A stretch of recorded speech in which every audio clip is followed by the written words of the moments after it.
Hello everyone, my name is Cavis, and I'd like to apologize for not releasing any videos since BlizzCon.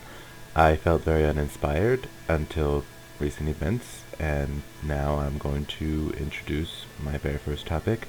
Please keep in mind that this is a completely unscripted video, which I am not completely used to, so if I get off topic, please do not get upset or disheartened. Please listen to the entire video and tell me what you think. I'm going to do my best to remain unopinionated and try to state as many facts as possible outside of my very first topic. So, without further ado, Nestorius. I'm sure anybody who is watching this video and cares enough to finish it knows what happened about Nestorius last week. It was a vanilla private server, very Blizz-like, very fun from what I gather, that was shut down by Blizzard, rightly so, because, of course, they were infringing upon their copyrights. The issue here is that vanilla private servers and private servers for other expansions of years past have been a very highly sought after service that Blizzard refuses to accommodate, and so the player base decided to take it upon themselves to do so in a way that hasn't really been done before, as well as Nestorius did. And obviously that didn't last longer than a year.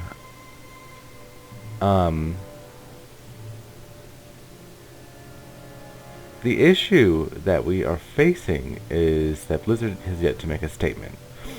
And I'm sure that we've lit enough of a fire under them to receive something, but it's very disheartening that it's been many days and nothing has been said. So that really lessens the likelihood that they're going to respond by saying, okay, we will do legacy servers. And I mean, I understand. You should understand as well why they wouldn't want to do them.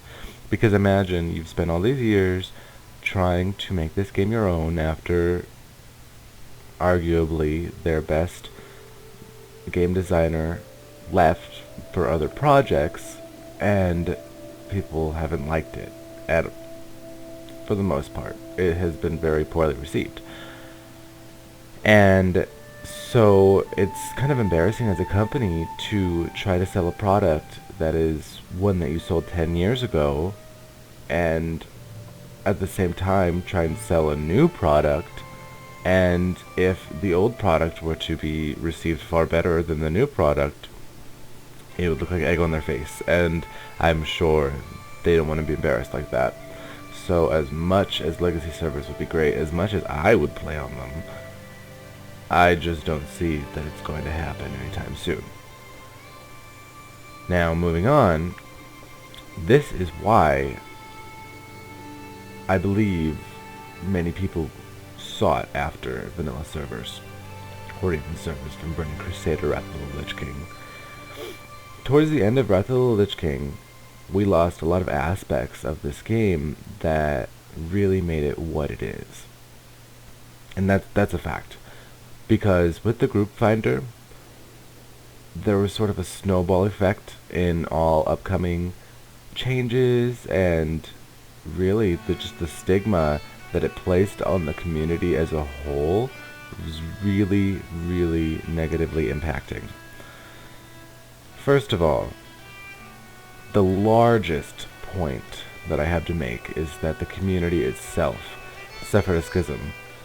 And that is the people who really were dependent on the way the game worked to be social and interact with people and to be helpful, and the people who were already that way. And I'm sure it seems to most, as well as myself, that the latter, being the people who were already like that anyway, seems much smaller of a percentage of the player base than the people who relied on the actual way the game presented itself on being social. The thing of it is that when you were only able to do content with people on your server, i.e. dungeons, raids, group quests, etc., or, even a little larger, doing battlegrounds with people on a battle server, which was really just a small group of servers, you really got to know the people in your community because you sort of had to. And the thing is if you really look back and try to remember what it was that caused this, it was the fact that if you were not nice and you were not helpful and you were not a positive member, a positive contributing member to the group, if you were even just doing a dungeon, let alone a raid, if you did not know your class at least decently, nobody expected greatness out of anybody, but if you were a mage and you didn't know how to polymorph properly, and you didn't at least offer some food and water, or if you were a paladin and you weren't buffing people, really, you got a bad reputation. And the worse that you were, the less likely it was that really anybody was going to invite you back. Because I don't know about the majority of players, but from the servers that I started on, everybody knew each other, really, and the really bad people, everybody would constantly be talking about in trade, just making sure that nobody grouped with them.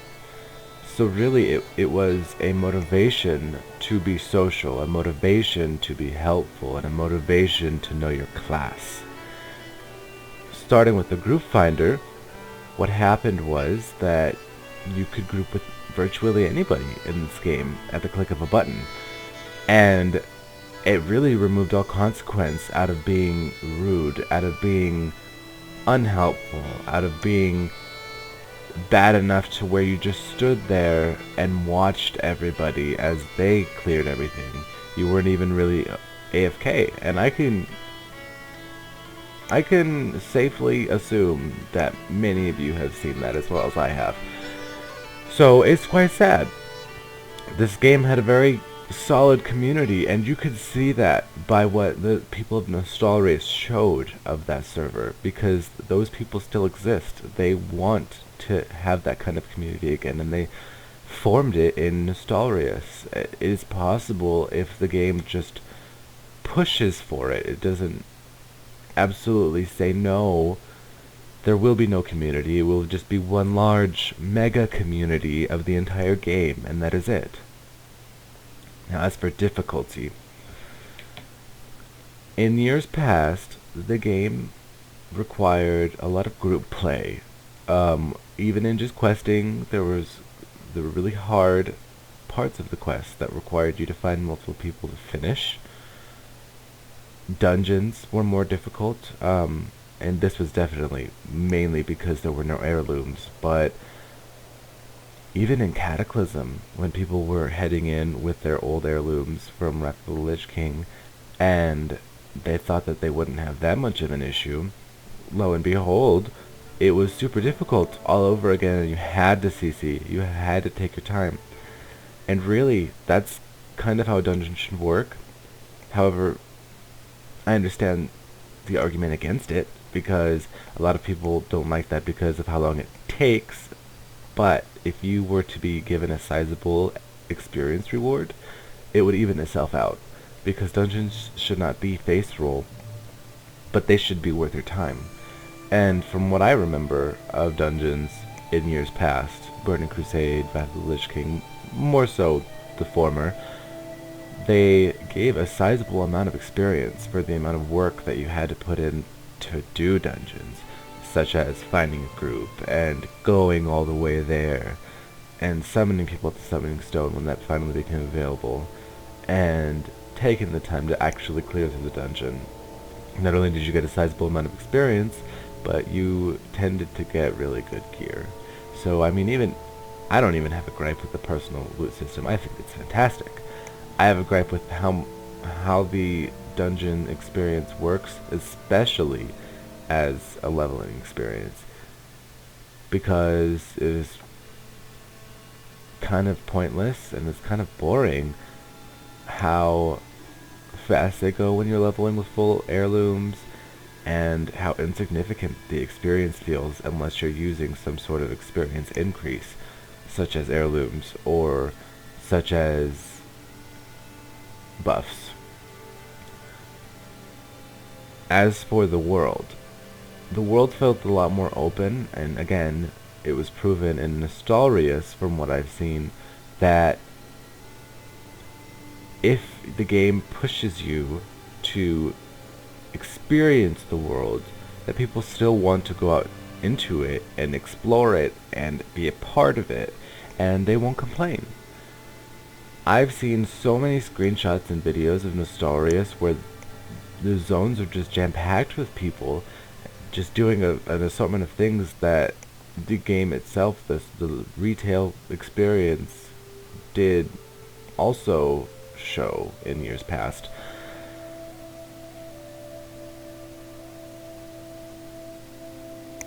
You know, I think a large part of it comes from the fact that we have flying mounts everywhere, and as nice as they are,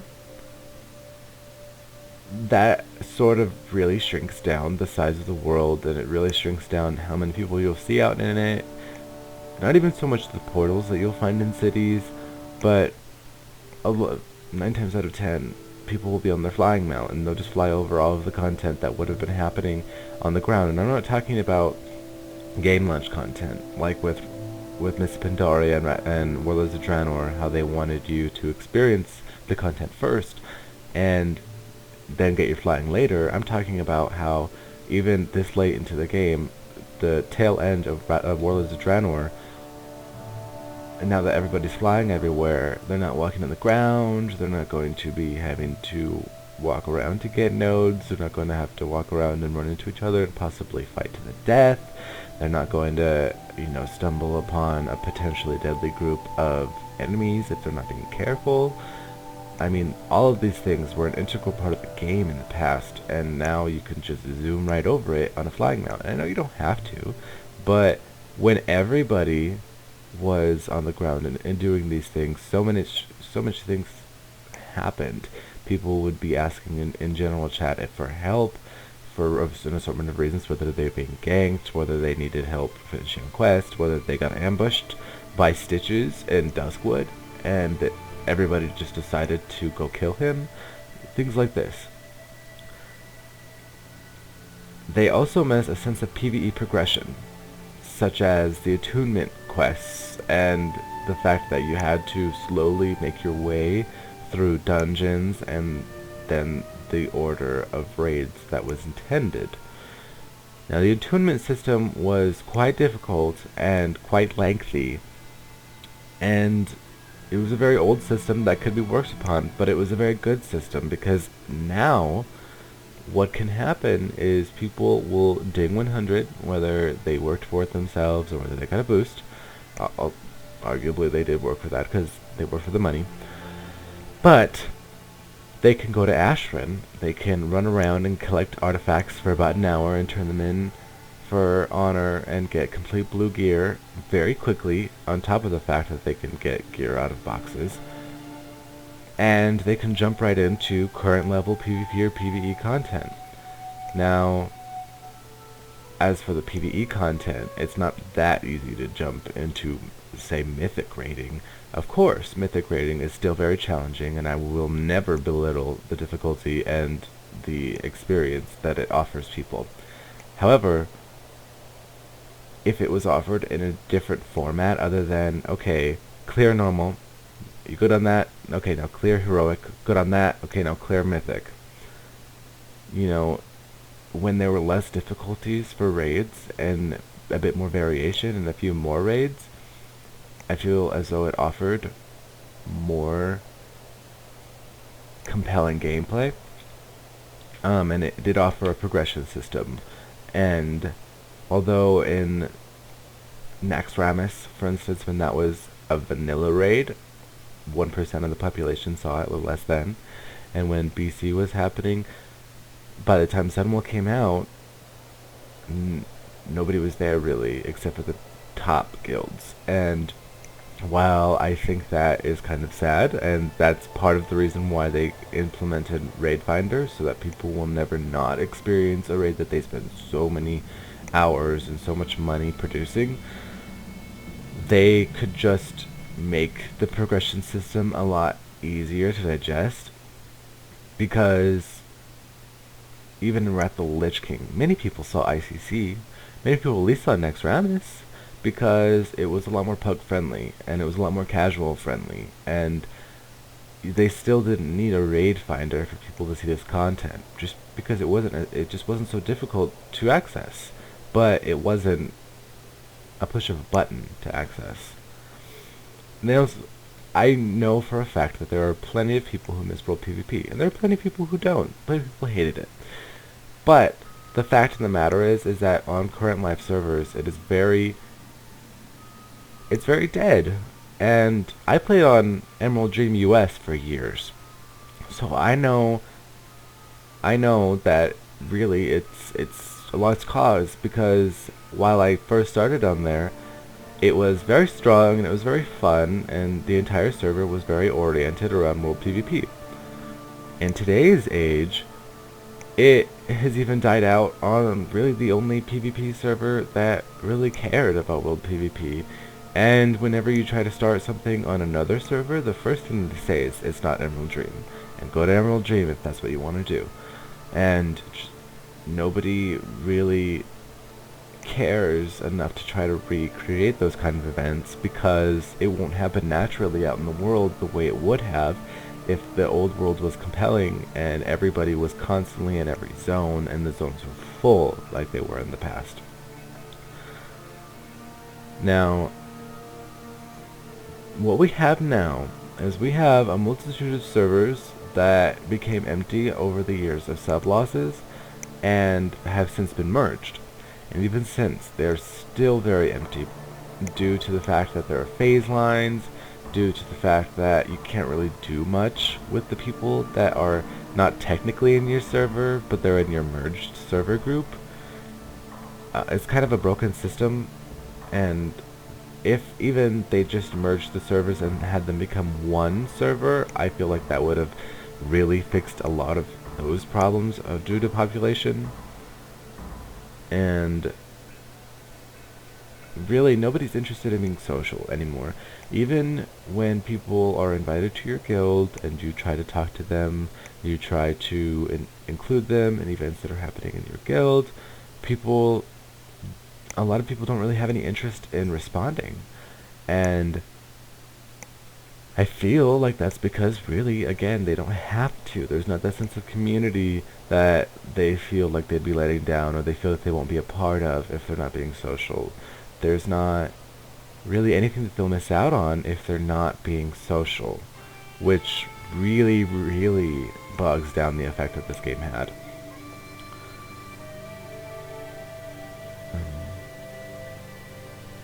Also, as for the leveling system, the way that works now is, especially years after the heirloom system has been implemented and questing is now really a joke, I don't think anybody that comes to this game brand new that is only slightly interested in fantasy games or video games at all would be interested in this video game. Because in the past, the way that this game felt, people wouldn't even like video games that I knew, and they fell in love with this game. People hated the idea of fantasy. They felt like it made them a nerd, and they didn't like that, and they weren't confident enough to embrace that in themselves, as a lot of people in generations past, such as Dungeons and Dragons players, were. But regardless, back to the point, they weren't even interested in the fantasy genre, but they fell in love with this game. A big part due to the community and the people that they met, but also because the leveling system felt a lot more compelling. And I believe that is in great part to the fact that this was an MMORPG. And since not only is the leveling system boring, when you first come into this game, you're just killing random stuff, You know, the quests don't really make sense anymore since Cataclysm, especially since you go from a Deathwing ravaged world back to an untouched Outland to Wrath of the Lich King, which is still pre-Deathwing, and then again the Deathwing ravaged world, and then you're off to Pandaria, and then you're off back to Outland, but wait, it's not really Outland, so what's going on? And it just, at this point, it's kind of a messy timeline. So not only is that confusing, even if you're not even really reading the quests, you'll still be confused, especially because you're not reading the quests. But even if you are, it still doesn't make any sense the way it works. On top of the fact that the questing system is extremely outdated, the combat system is extremely outdated, and it really doesn't feel like an RPG anymore. I remember my very first character, I started in Burning Crusade and I created a Draenei Shaman. And at level 5, I was required to start the quest chain to get my Earth Totem. And I thought that was the most fun thing in the world. Because granted, in Burning Crusade, a shaman was probably one of the most bland characters that I played, because I also played a paladin, I also played a mage in that expansion. That was my first experience with class quests, and even the type, because I played many RPGs, but I never experienced anything like that. And I just thought it was so fun being part of this journey of self-discovery. I'm not even a role player, and I was totally caught up in the story of why I was going out and doing this, and what it meant to get this Earth Totem, and how it affected the natural world. Because quite frankly, I was 13 years old and I made a shaman because I loved Avatar The Last Airbender, and I wanted to have a character like the Avatar. And, you know, I learned that shamans aren't really like that, but I had a blast. And when you had to go visit your class trainer, and when you had to really progress through the game, and the game happened while you were leveling. It wasn't go, go, go, go, go, get to 100 as fast as possible, and then you can play this game. Really, the only difference between leveling and endgame was you got to access the hardest content when you got to the end. But before that, you felt like you were still part of the game. You could still do compelling battlegrounds by going to the war room in Stormwind and Orgrimmar and queuing for dungeons, and the questing system was still just as fun, and it took time. The gearing system, you still had to progress with gear just like at level 60, and just nobody wanted to really get to max level as fast as possible because the game was still fun, and the part of the fun was the experience of leveling. And then when you got to level 60, not only was it more fun because you had that journey, but you knew how to play your class, you were well versed in the world by then, and all in all, you didn't have to wait, and you didn't just get to the very end in a couple of in-game hours, or really, rather, by now it's I think about 2 days to get to level 100 total, if you know what you're doing. But it took many, many times that to get to max level, even when it was 60, 70, 80, and it didn't feel like you were being bogged down. It didn't feel boring. It was an integral part of the game that has completely been taken away, the importance of leveling. And so, again, I completely understand why they would not want to make legacy servers, because they don't want to go back and implement something that they've already moved past from. That really is embarrassing as a company. So I understand. I don't like it, but I completely understand. It is completely within their rights to have shut down Instaurius and to not want to do legacy servers. But you cannot deny that there is a demand for this kind of service, and that these changes have been a part of the fact that subscribers are now a fourth of what the most servers, or the most characters, the most people ever played. 12 million, and now it's down to 3 million. And yes, people are getting older. Yes, people are more busy. The MMO genre is slowly losing interest. That, of course, that happens. But the thing of it is that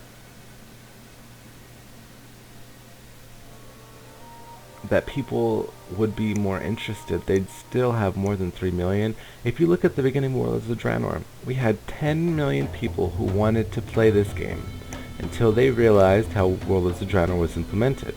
And I'm not going to say my opinion about it. I'm pretty sure it's pretty similar to yours. Even Blizzard has admitted that they did not go about Warlords of Draenor like they wish that they had, because they did it very wrong, and they stopped development way too early. And that's pretty much the problem that 7 million of those 10 million had with Warlords of Draenor. Now, that goes to show, that is proof that there is interest in this game. 10 million is 2 million short of the highest amount of people that they ever had playing. That's plenty of people. So saying that the interest in MMOs is dying is a complete lie. Just the same as the fact that when their answer to if they would ever do legacy servers, that no, they haven't considered it, and trust me, you don't want that.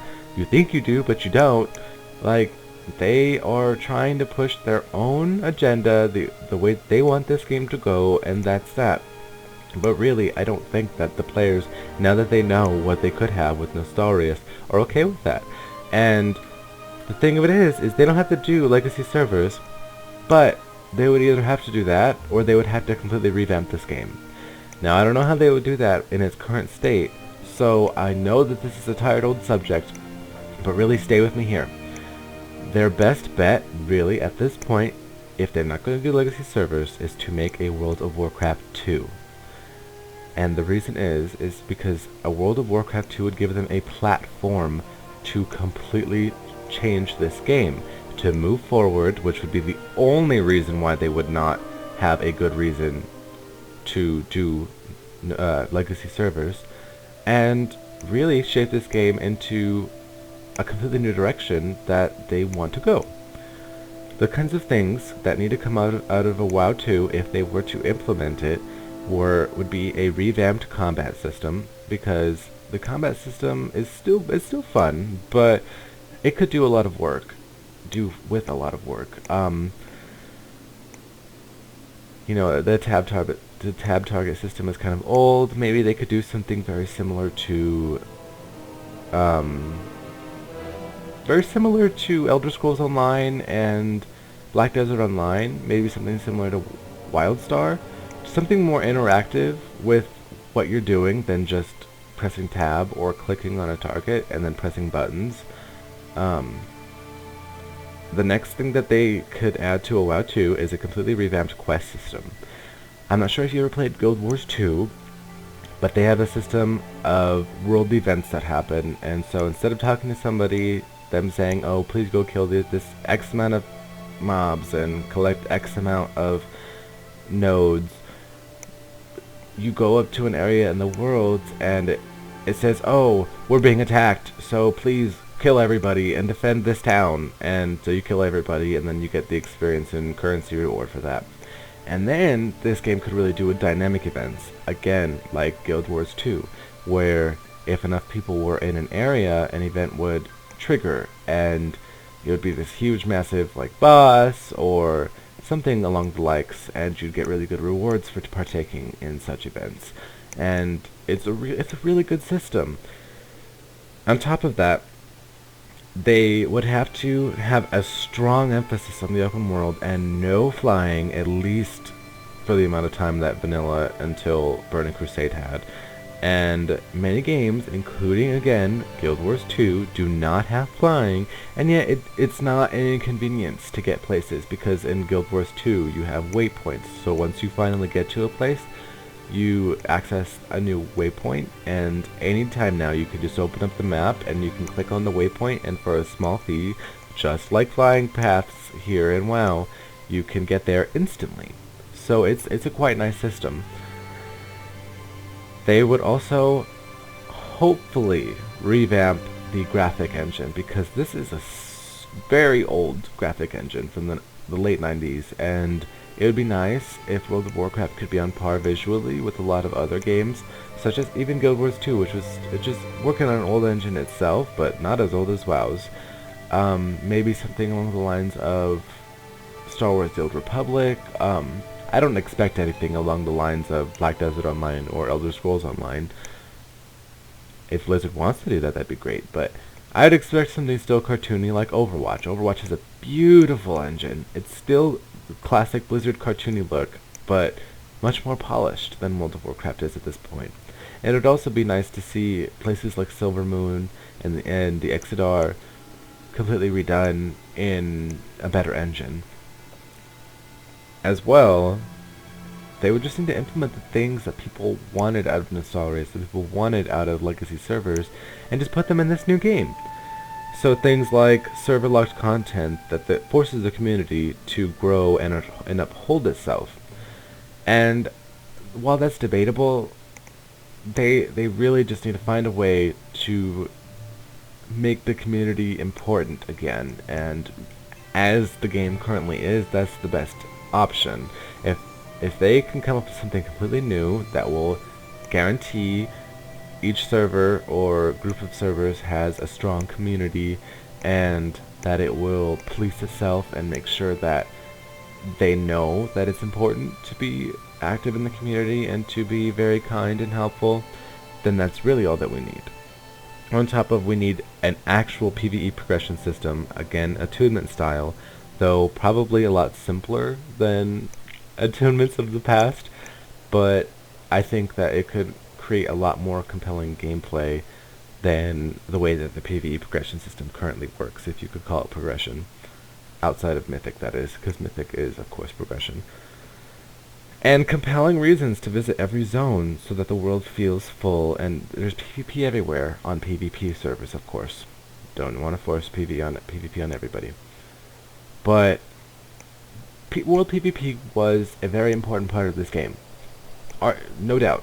You cannot argue that it was very important, and the people that want to play on PvP servers and experience that should be allowed to experience that without having to try to recreate World PvP events until they're blue in the face that will get no response from anybody, even if they're sitting right at the gates of Orgrimmar. Nobody will come out on many servers. And it's sad, because this game is a complete shadow of what it once was. I was watching a video last night by a very fine gentleman that stated that this game feels like Dad has Alzheimer's. And it really does, because this game is something that we stay because we've always loved this game and we grew up loving this game, but it just feels wrong, and it feels like it forgot about you, and it feels like it just isn't the same. You love it, but it can't ever be the same again, and it breaks your heart. And if they just do something to appease these people who want this service, either legacy servers or a WoW 2, I can guarantee that they will bring back a large following, because again, the proof is in the pudding.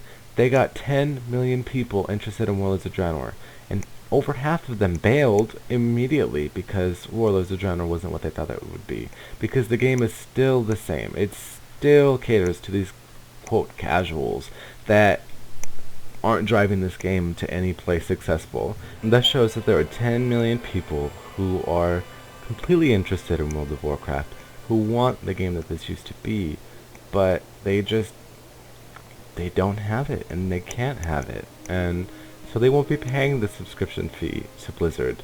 They won't be supporting this game that isn't what they want, and Blizzard has every right to make a game however they want, but the fact is that they can't force consumers to be interested in it. And at the moment, almost 7 million guaranteed players aren't interested, and that's just a fact. And they don't want people to continue to use that as a reason behind their opinions and the reason behind what they want, and as such they stopped providing subscriber numbers. But really, that's all there is to it. 10 million people want this game as it used to be, and they can't have it, so they don't pay the money. And this game could make a lot more money if they just cater to the people that want the game that this used to be. So really, it's up to Blizzard what they will do now, and I hope that they make the right decision. Let me know in the comments what you think, and if you have any ideas that Blizzard could do to bring back all these players that left in WoWs' Drowned. See you next time.